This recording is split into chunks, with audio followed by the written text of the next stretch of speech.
Hey you, yes you, are you an autistic person? A person with autism? What do I really need to call you? More importantly, who am I and what am I doing and what do I see myself as an individual? Stop calling me some of these first languages, as you should know some of this grinds my gears, guys. As we know that words and language are powerful tools by which an individual can express ideas, thoughts, and more, whether it is abstract, actionable, or concrete.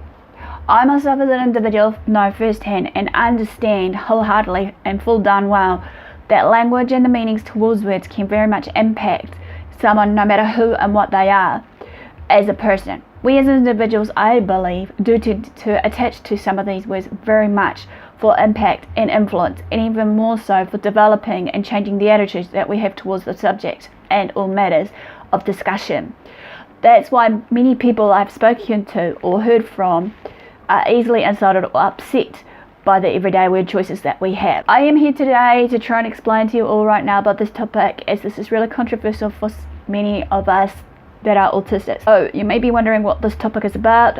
This is about identify first language, autistic person with autism, or what is the question? So before I begin this, as always, for those of you who are new, my name is Aspie.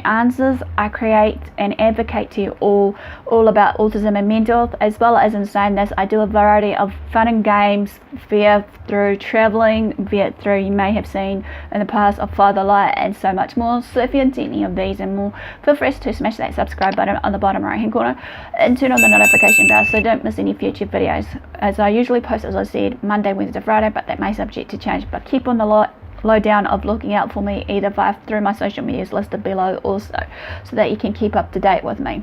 So as I said before, basically I'm here today to try and explain to you all right now about this topic, as this is really controversial for many of us autistics.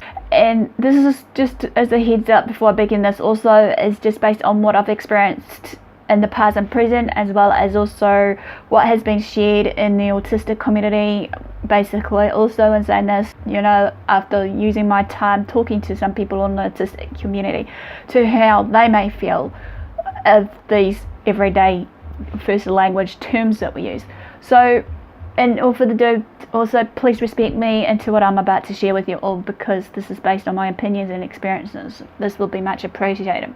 Or the question of many that we should be asking ourselves right now is, how did first language come about? Or people first language come about, shall we correct myself.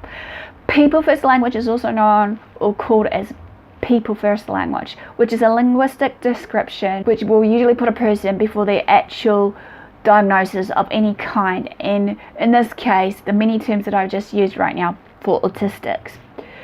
This linguistic description usually describes what a person has, then inserting to what a person is. Rather than using labels to define individuals with a health issue, which I clearly mentioned before also, before I continue our topic about labels don't belong to people and whatnot, which I'll link in the icon above me in the description so you can follow on to my viewpoint about labels. So as I said before, rather than using labels to define individuals with a health issue, it's more appropriate to use terminology which describes the individuals as being diagnosed with an illness or disorder. And in this case, I don't like the term disorder or disability whatsoever. I usually use the colloquial term of condition, as you're aware if you've been following me for many years. This was supposed to be intended to avoid any marginalization and or dehumanization, either consciously or subconsciously, when discussing people with a chronic illness or disability. Again, I shall remove this term, as I said, disability, as I don't feel this is the right word that I'm looking for. The term I usually use, as I have done so as I shared in the past, is people with different conditions. This may have been seen as a type of disability etiquette, but person first language, however, can also be more generalized to any group, otherwise known or can be defined or mentally categorized by a condition or trait. Examples that are sometimes known for doing so are race, age, or appearance, along with the different sexuality type that you may have heard about.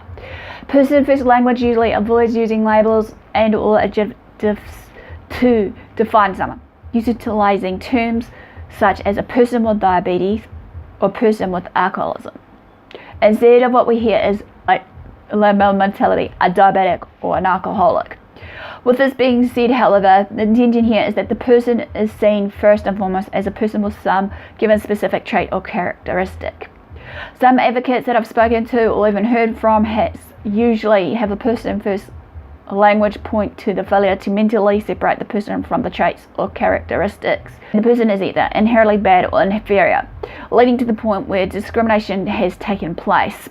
Another example for you to gain a better understanding is a person with a substance abuse disorder has a fair chance of achieving long-term remission, yet many years it has been changed to calling these type of people substance abusers. Another question that you are thinking to yourselves as you are reading or watching this today is, why are we self-advocates so opposed to some of the terms that has been clearly shared just now? Aren't we all about de-emphasizing and correcting inaccurate information as well as misleading and harmful stereotypes and their attitudes towards all of us? Yes, we are for sure all about this. Yet some of us may get offended, yet some of us also, or shall we say, the majority of us, no matter what we are and who we are, wants to be seen as a person that has equal rights, values and worth. One argument I have encountered in one of the more cogently written papers I have written in favour of first language expostulates that because cancer patients refer to people with cancer or people who have cancer as opposed to cancerous people, the same principle should be used with autism. There are some fundamental flaws with this analogy, however, just to note. This is another examples of many that I have heard about. Cancer is a disease that ultimately kills if not treated or put into long-term remission. There is absolutely nothing positive, edifying or meaningful about cancer as we know. Cancer is not a part of a person's identity or to the way in which an individual experiences and understands the world around him or her. It's not all pervasive. However, on the other hand, we need to remember that autism isn't a disease also.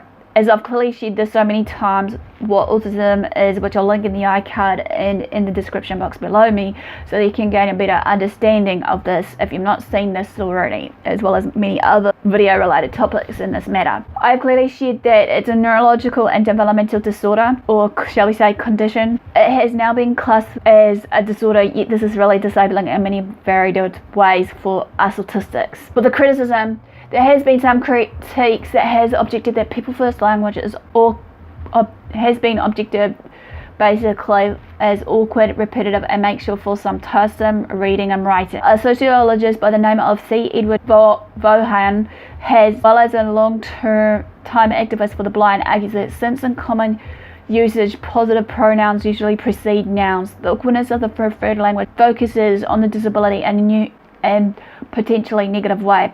According to Edward Vaughan, it only serves to focus on disability in an ugly new way and calls attention to a person as having some type of marred identity in terms of Irving Goffman's theory of identity. Irving Goffman's facing stigma theory explained. Obviously, in the year of 1963, Irving Goffman published Stigma Notes on the Management of Spoiled Identity. This is an examination of how individual protects their personal identity if they depart from an approved standard of conduct, behaviour or appearance. It's essentially a way for people to manage an impression for themselves. For most people, the primary method used to avoid stigma is concealment. This is because the perception of a stigma will often result in shame. There's a personal disappointment and an inability to meet the standards that other people or society in general has set for them. There is also a fear of being discredited, which causes an individual to consider whatever shortcomings they feel that they may have. Think of a person with a criminal record. They might withhold this information when meeting someone new to prevent being judged off to the record instead of actually who they are as a person. And sometimes some people ain't given second chances after being labelled or what have you. This is expanded upon in an essay by Gottman called Face Work, which was published in Interaction Ritual and originally written in the year of 1955. When combined, Gottman notes that there are 3 different types of symbolic imagery which influence how individuals may think, act or reflect. These are stigma symbols, prestige symbols, and what Gottman calls disidentifiers. How face and stigma theory is applied. Goffman offers the idea that the interactions people have with another on a daily basis are like a theatrical performance that is being performed by actors or actresses. This is especially true when two strangers encounter one another. Each person has the goal of controlling the first impression that the other individual has of them. They will guide this impression by withholding information, altering their own settings, or even changing their appearance and mannerisms to create the desired result for themselves. The performance is likened to what happens on a theatrical stage because there are two elements: what is provided to the audience and what occurs backstage. This creates a dual role for each person. For the onstage performance, an individual becomes the person they feel an individual wants them to be or see, or what even society demands of them. It's what occurs through social interactions and results in positive self-concepts when the desired first impression is offered and then successfully received. For the backstage performance, however, on the other hand, there doesn't actually need to be a performance. It's a place that is hidden and is private, allowing individuals the opportunity to drop the role or identity that they offer to the world around them. There's no longer a need to follow the demands that society applies here. At the same time this face-to-face performance is happening, the individual attempting to garner an accurate first impression of the individual is working to obtain more information from them. Goffman notes that he believes that this practice is performed because it offers both people an opportunity to avoid embarrassment. This is because society is a living, breathing entity. Every person feels the need to act differently in every changing situation we face. In the social model of disability, however, a person is disabled by societal and environmental factors. To explain more briefly about this model, as it's called, the social model of disability identifies systemic barriers, derogatory attitudes, and social exclusion, intentional or inadvertent, which make it difficult or impossible for individuals with impairments to attain their valued functionings. The social model of disability diverges from the dominant medical model of disability, which is functional analysis of the body as machine to be fixed in order to conform with normative value. While physical, sensory, intellectual, or psychological variations may cause individual functional limitation or impairments, these do not necessarily have to lead to disability unless society fails to take account of and include people regardless of their individual differences. The social model of disability is based on a distinction between the terms impairment and disability. In this model, the word impairment is used to refer to the actual attributes or lack of attribute that affects a person, such as the inability to walk or breathe independently. The word, however, disability is used to refer to the restrictions caused by society when it does not give equivalent attention and accommodation to the needs of individuals with impairments. Hence why I believe that this model needs to be changed and updated for training and educational purposes, which hopefully I'll find more about this in this discussion maybe later in one of my next articles or vlog. If you want to see this, let me know in the comment section below, as well as giving me either a thumbs up or what have you. As we know, there was an autism activist by the name of Jim Sinclair that usually rejects the ideal of person first language on the grounds of saying person with autism suggests that autism can be separated from person. There are many organisations to this day still use person first language, especially in the autistic community, and one of these organisations that are known for this is Autistic Self-Advocacy Network, and Lydia Brown had to say this about the heated topic at hand. In the autistic community, many self-advocates and allies prefer terminology such as autistic, autistic person, or autistic individual. That we need to understand autism as an inherent part of the individual's identity. It's impossible to affirm the value and worth of an autistic person without recognizing him or her identity as an autistic person. Referring to me as a person with autism or an individual with autism spectrum disorder demeans who I am because it denies who I am. When we say person with autism, we say that it's unfortunate and an accident that a person is autistic. We affirm that the person has value and worth, and that autism is entirely separate from what gives him or her their value and worth.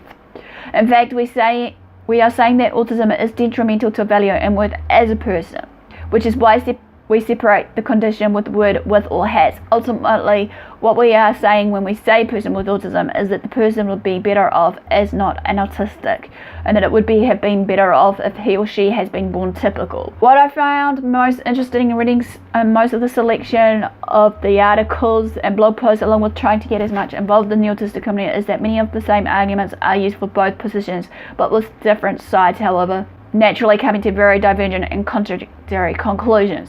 Firstly, I saw in the last two articles in favour of using person with autism that the authors strongly oppose the language referring to disabilities like suffers from, i.e. Alan suffers from Asperger's syndrome, Joey an autism sufferer, etc., etc., which has traditionally been a talking point of self-advocates as well. I do understand that everyone who supports the use of terminology people with autism would disagree with language like suffers from, but it's still interesting that there are those who do, however. It suggests a fundamental shared value that people with different neurological conditions aren't suffering because of their difference or disability. Secondly, as alluded earlier, in those on both sides want to emphasize the value and worth of the person.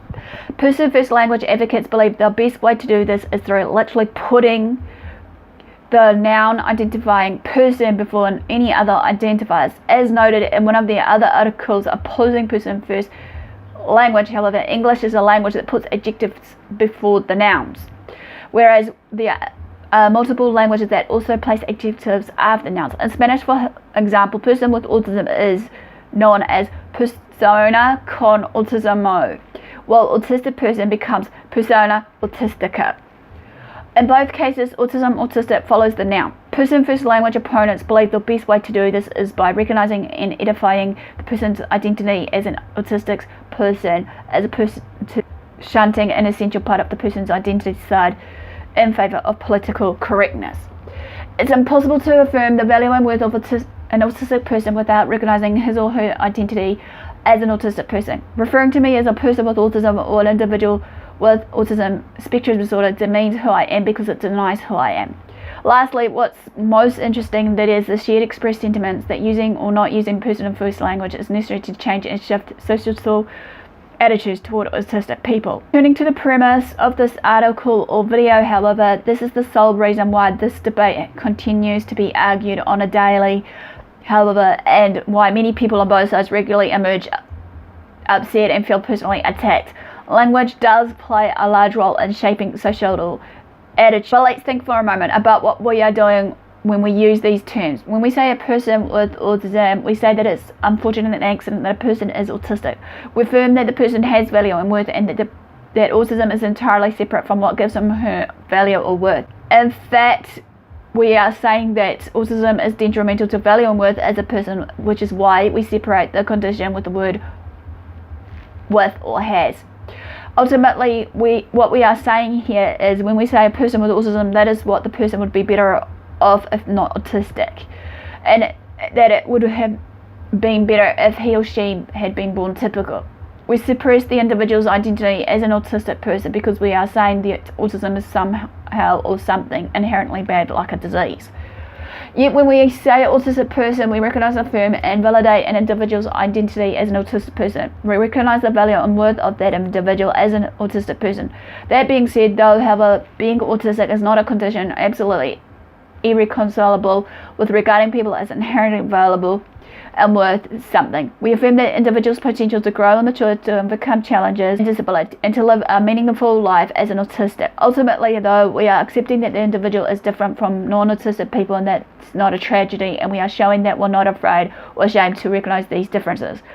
That's why when I've read a few articles scoffing entirely at this whole debate and dismissing it as ultimately irrelevant, insisting that each person should use the terminology he or she prefers and to ignore what other people say or write, I was concerned. The question of person-first language is definitely important and can't be disregarded, however. The way we use language affects those around us in our immediate communities and in society at large. Trends of language have the power to transform ideas and attitudes. To dismiss this as a silly semantics argument denies the power of language. What does, however, disturb me is the virtual ongoing during the debates about this and similar topics in the autistic or autism community. While it's as repeatedly emphasized as an important debate with huge ramifications, both short-term and long-term, hurling and human insult, making baseless accusations and shouting over tables and or computer screens at the people on the other side ultimately demeans both you and them. It shows great immaturity and ability to civilly and peacefully discuss important topics and insensitivity to the personal experiences vested in each of us with a stake in this debate, having strong opinions on a topic and being able to have a respectful discussion with someone else are not mutually exclusive. I guess now the question comes to you again, to all of you, what do I call myself? Well, I usually call myself an Aspie, which is a clinical slang term that means person with Asperger's, and removing the word syndrome at the end of this. It doesn't belong there, I believe. Not least, the last question on the list you may be thinking is, behind this, is how do we move on forward, or how can we move forward? So what we can do moving forward, or more importantly what we should do, is, to those of you who are a person with autism, I will always respect your constitutional right to express yourself however you like, or whatever you like. But I urge you to consider the consequences of using such language. To those of you who use autistic person, I urge you to consistently use such phrasing everywhere possible. Whenever discussing autism issues that affect autistic people, and to develop coherent, rational explanations for why you prefer this terminology, so that you can engage in such more mutually respectful and civil exchanges with others around you. That being said, it actually goes for everyone. If we ever want to accomplish anything as a community, as a movement, or as advocates, I believe we cannot allow ourselves to be constantly be divided by infighting and vicious bullying. However, and yes, that occurs from all sides of these debates and more, not just the one. It's imperative that we learn to emerge critically and respectfully with one another, and to value each individual's voice and feelings as equally important. Otherwise, we'll become even more dysfunctional than my subcommittee that has been in the recent months. So this quickly ends basically identifying the first language, autistic person with autism, what. Smash the like if you're this. Comment below also for any of you that are autistic, what terms did you guys really prefer? You would have preferred to be called an autistic person with autism, and like, does it irk you? What should we do more about, raising this awareness of this topic, about this identifying the first language? What else more do you think we should be doing? Is another question I want to throw at is for you guys that has experienced this. And saying this, basically also, I would like to also ask, in that terminology of autistic community, what do you prefer as to be called? So enough with you guys. Follow me on my social medias, smash the like, feel free to share these videos around. And all for the do, guys, thanks for watching. Do what love what you do. Until next time, I'll see you again soon. Ciao for now.